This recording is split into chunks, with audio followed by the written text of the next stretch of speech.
جمعیت چاند جیسی ہے، جمعیت چاند جیسی ہے، جمعیت چاند۔ جی اسلامی جمعیت طلبہ کی تنظیم ہے اور یہ پورے ملک کے اندر کام کر رہی ہے،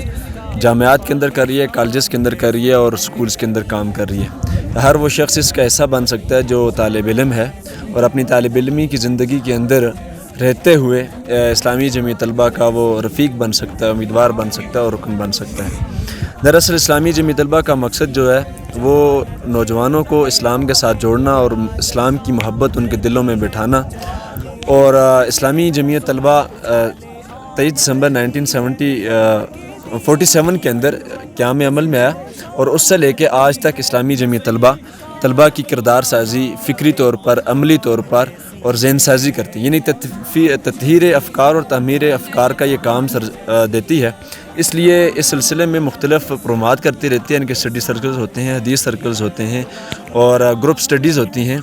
ایکٹیویٹی بیس اسٹڈی ہوتی ہے۔ تو بہت زیادہ اپرچونٹی ہوتی ہیں کہ ایک بندہ یہاں اسلامی جمعیت طلبہ کے پلیٹ فارم سے اپنے کریکٹر کو، اپنے کردار کو، اپنی سیرت کو سنوارے اور وہ پھر سوسائٹی کے اندر جا کر ڈیلیور کرے۔ کبھی یہ آن جیسی ہے، کبھی یہ شان جیسی ہے، جمعیت چاند جیسی ہے، جمعیت چاند جیسی ہے، نظریہ لا الہ جس کا یہ پاکستان جیسی